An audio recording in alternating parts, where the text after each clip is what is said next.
Hi friends, വിജീസ് ചാനലിലേക്ക് സ്വാഗതം. ഇന്ന് നമ്മുടെ യൂണിറ്റിൽ നടക്കുന്ന ട്രെയിനിങ്ങിന്റെ ഒരു ഭാഗമാണിത്.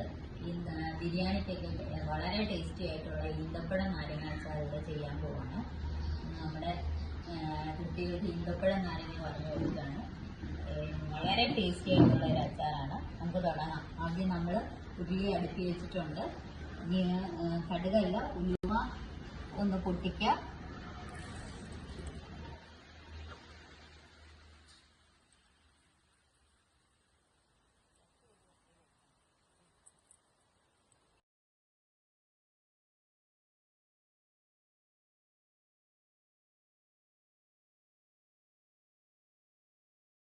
ഈന്തപ്പഴം നാരങ്ങയ്ക്ക് നമുക്ക് ഉലുവയൊക്കെ പൊട്ടി.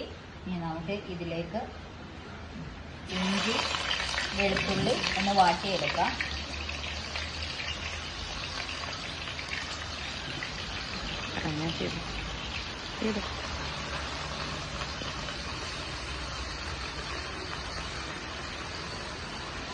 വെളുത്തുള്ളി നന്നായിട്ട് വാടിയതിന് ശേഷം ഈ കറിവേപ്പിലയും പച്ചമുളകും കൂടെ ചേർത്ത് കൊടുക്കും.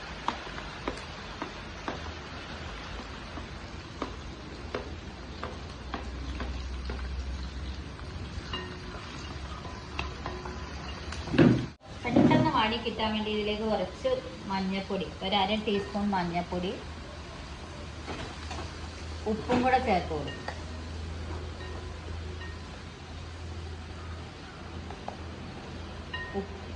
ഇത് നമ്മുടെ ബിരിയാണി അച്ചാർ ആയതുകൊണ്ട് നല്ല മധുരമുള്ള അച്ചാറാണ്. നമുക്ക് കുറച്ച് ശർക്കരയും കൂടെ ചേർത്ത് കൊടുക്കണം. ഞാനൊരു 20 ഗ്രാം ചേർത്തിട്ടുണ്ട്.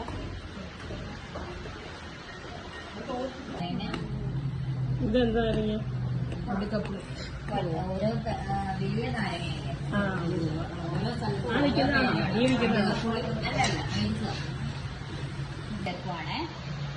വലിയ നാരങ്ങയാണ് ചേർക്കുന്നത്. ഇതേപോലെ തന്നെ നമുക്ക് ചെറിയ നാരങ്ങ കൊണ്ട് ചെയ്യാം.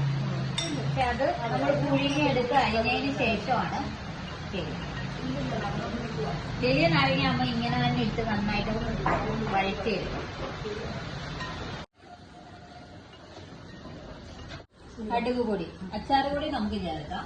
കടുക് പൊടി 1/2 ടീസ്പൂൺ, ഉലുവാപ്പൊടി,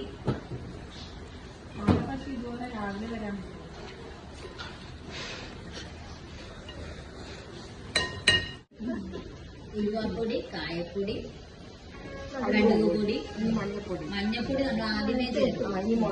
മുളക് പൊടി മാത്രമേ ഉള്ളൂ. ഇനി മുളക് പൊടി എത്ര സ്പൂണാ? 4. കുറേ വരട്ടുന്ന സാധനങ്ങളല്ലേ, അതുകൊണ്ട് ഇതിന് ഇച്ചിരി വിനീഗർ കൂടുതൽ വേണം. സാധാരണ അച്ചാറിനെ അപേക്ഷിച്ച് കുറച്ചുകൂടെ കൂടുതൽ വേണം. വിനീഗർ കൂടുതൽ വേണം. ഇത് ഇത്തിരി ഇരുന്നാൽ ഞാൻ ഒഴിച്ചതേ ഉള്ളൂ. ഏകദേശം ഒരു 900 1 കിലോയ്ക്ക് 750 മുതൽ എന്ന് പറഞ്ഞാൽ നമ്മൾ എത്രത്തോളം വഴറ്റുന്നു അത് നോക്കിയിട്ടാണ്. ഈന്തപ്പഴം നാരങ്ങ അച്ചാറിൽ കൂടുതൽ വിനീഗർ ചേർക്കണം. കാരണം പിറ്റേ ദിവസത്തേക്ക് നല്ല ഡ്രൈ ചെയ്യും. ഈന്തപ്പഴം നല്ല ഡ്രൈ ഫ്രൂട്ട് ആയതുകൊണ്ട് ഡ്രൈ ആയിട്ടുള്ള എന്ത് സാധനം ചേർക്കുമ്പോഴും ഇരട്ടി വിനീഗർ ചേർക്കും. അത് കുതിരാനുള്ള. ഇങ്ങനെ മാത്രമല്ല, 2 ദിവസം ഇരിക്കുമ്പോൾ ഇത് വീണ്ടും ഇതാവും. പിന്നെ ആ എണ്ണയിൽ അഡ്ജസ്റ്റ് ചെയ്യാം. ഓഫ് ചെയ്യട്ടെ, ഒന്ന് ടേസ്റ്റ് നോക്കാം.